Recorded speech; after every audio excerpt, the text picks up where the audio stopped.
설교단에 쓴 지 20년이 됐는데 요 올라오기 그 5초, 10초가 가장 떨려요. 네. 정말 거짓말 보태지 않고 심장이 터질 정도로 떨리고 서면 조금씩 차차 이렇게 나아지는 것을 아직까지도 경험을 하고 있습니다. 네. 계획에 없는 설교자가 지금 서서 여러분들 학생분들께서 왜 이러지라고 생각하실 수도 있지만 저는 감사함으로 이 기회를 받아서 여러분들께 말씀을 함께 나누도록 하겠습니다. 어느 신학교에 우리 학교 말고요. 어느 신학교에 공부를 전혀 하지 않고 시험에서 좋은 점수를 받게 해달라고 기도만 하는 학생이 있었습니다. 교수가 아무리 타일러도 그 학생은 누가복음 11장 10절 말씀을 열심히 외우면서 구하는 이마다 받을 것이요 두드리는 이에게 열릴 것이니라. 막 열심히 외우면서 학교 기도실에서 기도를 계속 해왔습니다. 며칠 뒤에 시험 시간이 되어서 당연히 이제 알 수가 없잖아요. 시험 문제 답을 쓸 수 없었던 이 학생은 시험지에다가 하나님은 다 아십니다.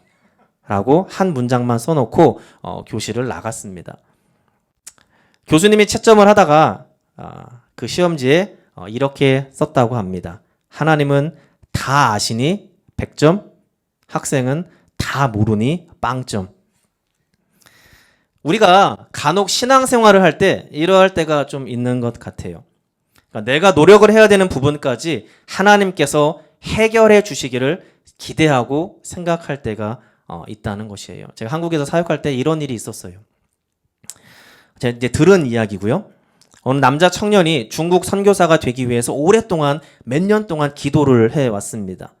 이 사실을 알고 있던 목사님께서 그 청년을 유심히 지켜보았어요. 그리고 꽤 긴 시간이 지난 다음에 목사님이 그 청년을 불러다가 이야기를 하게 됩니다. 자네 중국 선교사가 되기로 오랫동안 기도를 해왔는데 중국 선교사가 되려고 왜 중국 선교사가 되려고 하는가?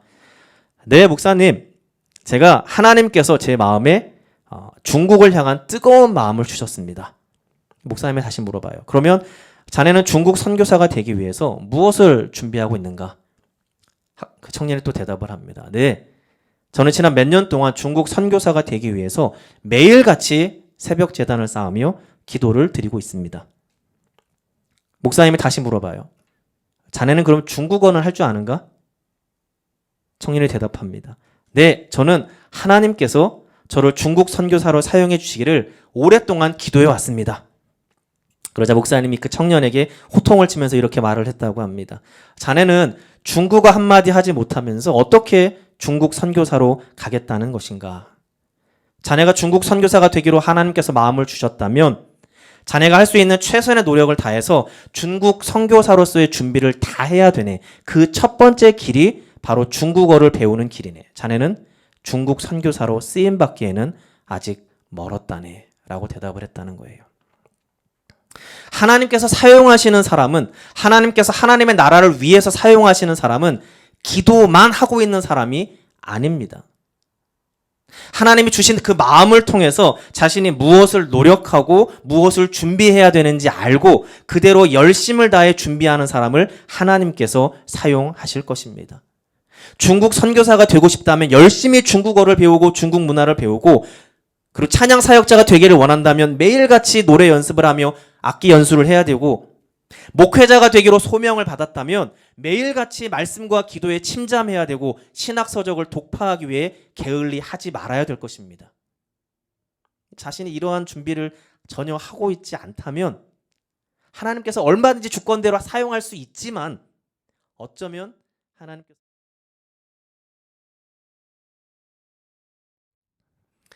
우리가 오늘 함께 읽은 본문은 너무나도 잘 알고 있는 말씀이에요.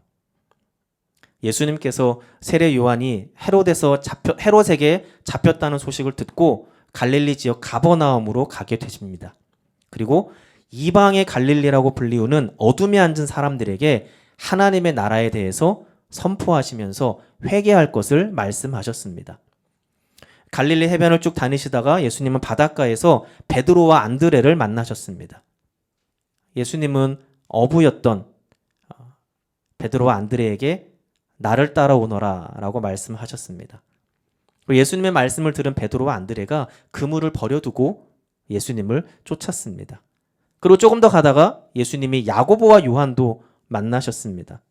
야고보와 요한에게도 예수님이 나를 따라오너라 말씀하셨고 야고보와 요한도 베드로와 안드레처럼 예수님을 쫓았습니다. 우리가 이 본문을 가지고 너무나도 많은 설교를 들어왔고 성경을 보면서도 너무나도 친숙한 말씀이에요. 베드로와 안드레와 야고보와 요한이 예수님의 제자가 되었다는 사실 너무나도 중요하죠. 또한 예수님의 부르심에 아무런 망설임 없이 예수님을 따랐다는 것도 참 중요합니다. 어부인 자신의 직업을 버리고 예수님을 따랐다는 것도 중요하다는 것이죠.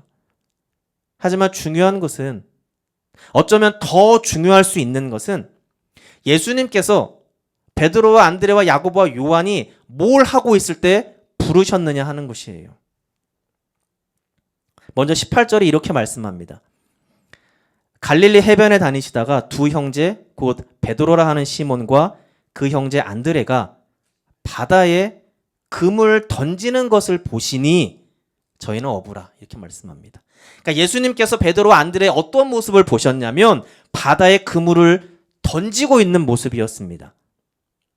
베드로와 안드레가 어부라는 직업의 진저리를 치면서 바닷가에서 빈둥빈둥 놀고 있는 모습이 아니었다는 것이에요. 그들은 어부라는 직업에 최선을 다하고 있었고 그들을 예수님이 부르셨다는 것입니다. 또 21절은 이렇게 말씀합니다. 거기서 더 가시다가 다른 두 형제 곧 세베대의 아들 야고보와 그 형제 요한이 그 붙인 세베대와 한 가지로 배에서 금을 깁는 것을 보시고 부르시니 라고 말씀합니다. 예수님께서 보신 야고보와 요한은 뭘 하고 있었냐면 배에서 그물을 깁고 있었다는 것이에요. 왜요? 그물을 깁는다는 것이 무슨 의미일까요? 다음번 출항을 위해서 준비하고 있는 것입니다.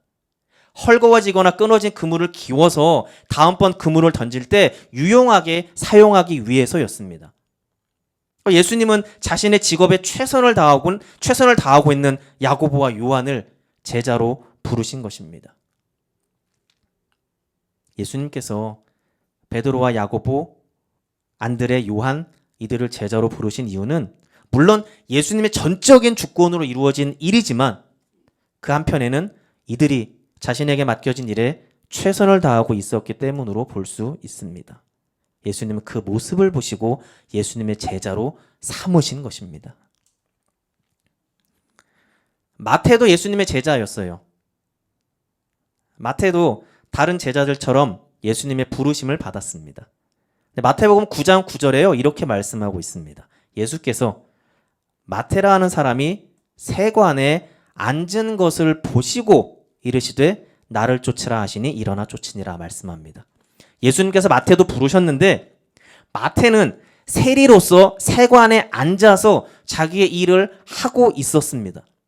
비록 사회에서 손가락질 받는 세리라는 직업을 가지고 있었지만 마태는 그 일을 하고 있었습니다. 그리고 그 일을 하고 있는 사람을 예수님께서 부르셨다는 것이에요. 이스라엘의 위대한 왕 다윗은 어렸을 적 아버지의 양을 돌보는 양치기였습니다. 이스라엘이 블레셋과 전쟁 중일 때 다윗은 어렸기 때문에 아버지 이새의 양을 돌보고 있었습니다. 사무엘상 17장 14절에 보면 다윗은 말제라 장성한 3인은 사울을 쫓았고 라고 말씀합니다. 그러니까 전쟁 때 이새의 아들 첫째, 둘째, 셋째는 전쟁에 나가 있고 막내는 아버지의 양을 돌보고 있었습니다. 그리고 사무엘상 17장 15절에 다윗은 사울에게로 왕래하며 베들레헴에서 그 아비의 양을 칠 때에 라고 말씀합니다. 그러니까 다윗은 이스라엘이 블레셋과의 전쟁 중일 때도 자신에게 주어져 있는 양치기의 일을 하고 있었던 것입니다. 열심히 맡겨진 일을 감당했던 것이에요. 그러니까 평상시에 그렇게 열심히 자기에게 맡겨진 일을 감당하고 있다가 사무엘상 17장 34, 35절에 보면 다윗이 사울 왕 앞에 서서 뭐라고 말하냐면 주의 종이 아비의 양을 지킬 때에 사자나 곰이 와서 양떼에서 새끼를 움키면 내가 따라가서 그것을 치고 그 입에서 새끼를 건져내었고 그것이 일어나 나를 해하고자 하면 내가 그 수염을 잡고 그것을 쳐 죽였었나이다 라고 말합니다. 그러니까 사자나 곰이 양을 물어가면 다윗은 그 사자와 곰을 쳐서 아버지의 양을 구해냈다는 것입니다. 자기가 해야 되는 그 일을 너무나도 잘하고 있었던 것이에요. 그리고 이러한 경험을 가지고 나중에 블레셋의 거대한 장군인 골리앗을 물맷돌로 쓰러뜨릴 수가 있었던 것입니다. 우연히 벌어진 것이 아니라는 거예요. 엘리사는 엘리야의 제자로 엘리야로부터 직접 부름을 받았습니다. 엘리야로 부름을 받기 전에 엘리사의 직업은 농부였습니다. 열왕기상 19장 19절 20절에 보면 엘리야가 거기서 떠나 사밧의 아들 엘리사를 만나니 저가 12결의 소를 앞세우고 밭을 가는데 자기는 12째 결의와 함께 있더라. 엘리야가 그리로 건너가서 겉옷을 그 위에 던졌더니 저가 소를 버리고 엘리야에게로 달려들어. 그림을 보면 엘리사는 12결의, 그러니까 12쌍이 이끄는 소 12번째 맨 뒤에서 이 12쌍이 끄는 그 소를 따라서 밭을 갈고 있었던 것이에요. 그리고 그 일을 하고 있을 때 엘리야의 부름을 받았고 하나님의 선지자가 될 수 있었던 것입니다. 베드로와 안드레, 야고보와 요한, 자신의 일에 최선을 다하고 있을 때 예수님의 부름을 받았습니다. 마태는 세례로서의 일을 다하고 있을 때 예수님으로부터 부름을 받았습니다. 다윗은 양치기로서 최선을 다하고 있을 때, 최선을 다할 때 골리앗을 물리칠 수 있었고 결국 이스라엘의 위대한 왕이 될 수 있었습니다. 엘리사는 농부로서 최선을 다하고 있을 때 엘리야의 부름을 받아서 위대한 선지자가 될 수 있었습니다. 이들이 가지고 있는 공통점이 무엇입니까? 누가 부름을 받았습니까? 누가 하나님의 일을 감당하는 사람이 되었습니까? 하나님의 부름을 받아 하나님의 사명을 감당하는 사람은 자기에게 주어져 있는 그 일에 최선을 다하고 있는 사람입니다. 그 일이 어떤 일이든지, 어부를 하는 일이든지, 밭을 가는 일이든지, 심지어 이스라엘 민족들이 싫어하는 그 일이라 할지라도 자기에게 주어져 있는 일을 다하여 최선을 다하여 그 일을 감당하는 사람을 하나님께서 부르셨다는 것입니다. 하나님께서 베드로와 안드레가 그물 위에 속된 말로 나자빠져서 한 장 걸치고 빈둥빈둥 거리고 있을 때 그들에게 와서 얘들아 나를 따라오너라 이렇게 말씀하시지 않았다는 것이에요. 하나님께서 얼마든지 그렇게 하실 수는 있죠. 하나님의 주권으로 얼마든지 아무나 선택해서 하나님의 일을 맡길 수 있습니다. 그런데 그런 사람과 전혀 다른 사람, 그러니까 자신에게 주어진 일을 매일매일 꾸준히 감당하고 있는 그 사람 가운데 하나님은 어느 사람을 선택하시고 하나님의 일을 맡기시겠습니까? 디모데후서 2장 20절 21절에 보면 큰 집에는 금과 은의 그릇이 있을 뿐 아니요 나무와 질그릇도 있어 귀히 쓰는 것도 있고 천히 쓰는 것도 있나니 그러므로 누구든지 이런 것에서 자기를 깨끗하게 하면 귀히 쓰는 그릇이 되어 거룩하고 주인의 쓰임에 합당하며 모든 선한 일에 예비함이 되리라 말씀합니다. 어떤 일을, 어떤 중요한 일을 지금 하고 있느냐가 중요한 것이 아니라 자기가 깨끗하게 주인의 쓰임에 합당하며 주인의 쓰임에 합당하면 모든 선한 일에 사용이 된다고 말씀을 하고 있습니다.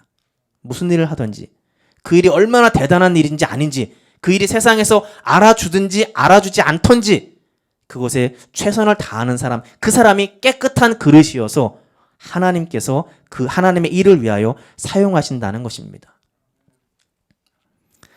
언젠가 한번 이런 생각이 든 적이 있습니다. 하나님께서는 왜 굳이 바울을 들어서 이방인의 사도로 사용을 하셨을까 하는 생각이 들었어요. 바울이기도 한 사울은 그리스도인들을 핍박하는 사람이었죠. 대척점에 있는 사람이었습니다. 예수님께서 승천하시고 수많은 그리스도인들이 예수님의 발자취를 따라서 그들의 삶을 다 살아가고 있었고 그리스도인들도 마음과 정성과 뜻을 다하여서 하나님을 섬기고 있었습니다. 그런데 하나님은 그들 가운데, 그 하나님을 잘 따르는 그들 가운데 이방인의 사도를 들어서 사용하지 않고 왜 굳이 그리스도인들을 핍박하기 위해서 앞장서고 있는 그 바울이라는 사람을 만나시고 변화를 시키시고 또 교육도 시키시고 그리고 나서 이방인의 사도로 만드셨을까 하는 생각이 들었어요. 근데 문득 이런 생각이 스치는 겁니다. 오늘 본문과 더불어서 살펴보았던 많은 성경 구절을 읽으면서 하나님께서는 어쩌면 우리 바울 신학자가 들으면 이상할 수도 있지만 어쩌면 바울이 그 가지고 있는 비록 대상이 잘못됐다 하더라도 바울이 가지고 있는 그러한 열정, 그 열정이 올바르게만 사용이 된다면 이 사람은 하나님을 위해서 생명까지도 바치며 이방인의 사도가 될 수 있다고 생각하지 않았을까 하는 생각이 들었던 것이에요. 물론 하나님의 전적인 주권 안에서 바울을 하나님이 선택하신 것이지만 하나님은 게으르게 생활하는 나태한 바울이 아니라 옳다고 생각하는 것에 대해서 최선을 다하고 있는 바울을 들어서 사용하신 것입니다. 그래서 우리가 너무나 잘 알듯이 바울은 그런 삶을 살았어요. 그 회심하고 난 이후에 정말로 자기가 가지고 있는 모든 것을 다 내어놓고 심지어 생명까지 내어놓고 하나님의 사명을 감당했던 것입니다. 그래서 사도행전 20장 24절에 보면 나의 달려갈 길과 주 예수께 받은 사명 곧 하나님의 은혜의 복음 증거하는 일을 마치려 하면은 나의 생명도 조금도 귀한 것으로 여기지 아니하노라. 고백만 한 게 아니에요. 실제로 그렇게 살았죠. 노년이 된 바울은 디모데에게 이렇게 말합니다. 디모데후서 4장 7절에 보면 나는 선한 싸움을 싸우고 나의 달려갈 길을 마치고 믿음을 지켰으니. 바울은 생명이 다하는 날까지 선한 싸움을 싸웠고 자기가 달려갈 길을 최선을 다해 마무리 지었다고 당당히 고백하고 있습니다. 저와 여러분은 하나님의 사명을 받은 사람입니까? 네. 여러분은 금그릇인지 은그릇인지 나무 그릇인지 질그릇인지 사실 그거는 중요하지 않습니다. 여러분은 깨끗한 그릇인가요? 여러분은 주인이 사용하시기에 준비가 된 그릇인가요? 여러분 모두 여러 가지 다양한 이유로 우리 학교에 학생이 되었고 2023년 봄학기 중간고사를 지난주에 치르고 이제 봄학기 마무리로 달려가고 있습니다. 여러분은 하나님께서 사용하실 준비가 되어 있습니까?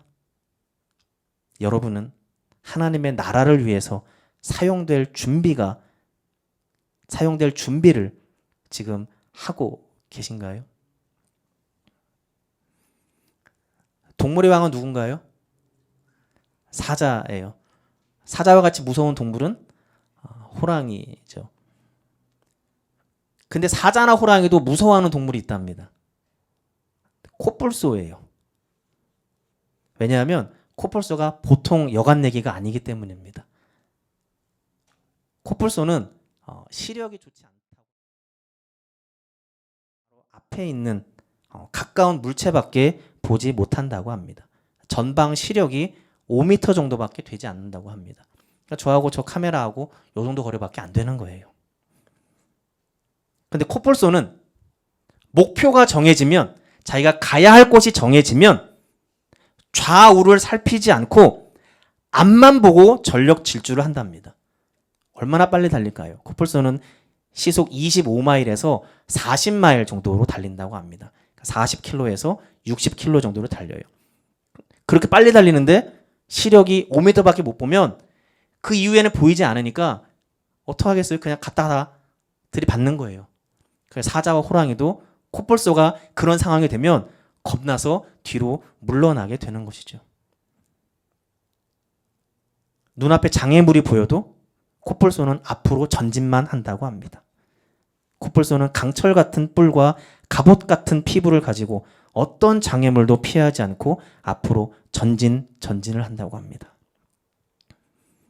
미주 장로회 신학대학교 학우 여러분, 하나님은 나를 따라오너라 라고 많은 사람들을 부르기를 원하십니다.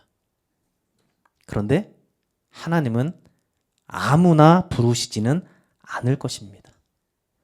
하나님은 자신의 일에 최선을 다하는 사람, 자신에게 주어진 일에 성실하게 감당하는 사람, 무슨 일을 하든지 열심을 다하는 그 사람을 하나님께서 부르십니다. 그리고 그들을 부르셔서 하나님의 위대한 일을 감당하도록 하십니다. 나이, 성별, 직업 별로 중요하지 않습니다. 지금 내가 어디에 서 있으며 그 서 있는 곳에서 나는 지금 얼마나 최선을 다하고 있느냐가 중요합니다. 그래서 골로새서 3장 23절에 무슨 일을 하든지 마음을 다하여 누구에게요? 주께 하듯 하고 누구에게 하지 말라고? 사람들에게 하듯 하지 말라고 말씀합니다. 고린도전서 4장 2절은 맡은 자들에게 구할 것은 충성이라고 말씀합니다. 여러분들 각자에게 맡겨져 있는 사명이 무엇인지, 내가 최선을 다하며 감당해야 하는 것이 무엇인지 고민해 보시기 바랍니다. 그리고 그 위치에서 최선의 노력을 다하시기를 부탁드립니다. 여러분의 사명을 붙잡고 준비하고 콧불소처럼 돌진하시기 바랍니다. 하나님께서 귀하게 쓰시는 여러분 모두가 될 것입니다. 기도하시겠습니다. 하나님께서 그토록 많은 사람들을 하나님의 일을 위해 부르시는데 우리가 준비되지 않은 모습들을 보일 때가 많이 있습니다. 하나님께서 귀하게 사용하시는 깨끗한 그릇 될 수 있도록 우리 모두를 인도하여 주시옵소서. 그래서 하나님이 쓰시고자 하는 그곳에 담대히 나가서 우리의 생명 바쳐 하나님의 일들을 감당할 수 있도록 인도하여 주시옵소서. 우리 미주 장로회 신학대학교 모든 학우들 위해 하나님의 은혜가 가득 넘치기를 간절히 소망합니다. 예수님의 이름으로 기도드립니다. 아멘.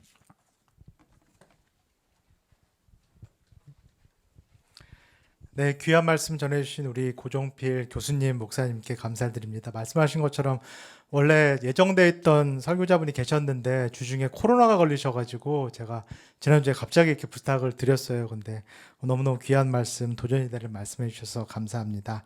몇 가지 광고 말씀 나누고 마치도록 하겠습니다. 우선 지난주 화요일 날 봄 사경회를 잘 마쳤습니다. 참석해 주신 우리 학우님들 그리고 도움 주신 모든 분들께 깊이 감사를 드립니다. 그리고 이 시간에 잠시 우리 고종필 교수님께서 다시 나오셔가지고 그 이스라엘 지금 성지순례 여행에 대한 광고 말씀 좀 간단하게 한번 해주시도록 하겠습니다. 또 나왔습니다.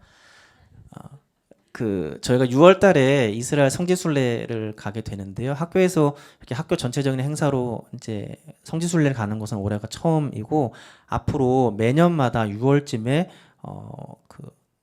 기독교와 관련된 지역을 방문할 커다란 계획을 하고 있습니다. 그래서 종교개혁지라든지 아니면 이집트, 요르단 등등의 다른 나라들도 계획을 하고 있지만 올해는 우리가 가장 많이 관심을 가질 수 있는 이스라엘로 방문을 하려고 하고 있고요. 6월 7일, 8일, 현지 6월 8일부터 17일까지 11일 동안 진행이 되고 있는데 우리 학우님들 아직 마음에 갈까 말까 갈등을 하신다면 가시면 됩니다. 그러니까 갈등하지 마시고 결정하셔서 저한테 연락 주시고요. 아직 몇 자리 지금 남아있기 때문에 지금 광고 제가 부탁을 드렸고요. 그 자리가 채워지게 되면 또 더 채울 수 있도록 제가 마련을 할 테니까 주저하지 마시고 참여해 주시고 저한테 이메일로 혹은 학교 전화로 전화를 주시면 잘 안내를 해드리겠습니다. 학생뿐만 아니라 졸업생도 마찬가지로 가능하고요. 또 학생분의 가족들도 얼마든지 참여할 수 있으니까 얼마든지 주저하지 마시고 함께 가시면 좋겠습니다. 감사합니다.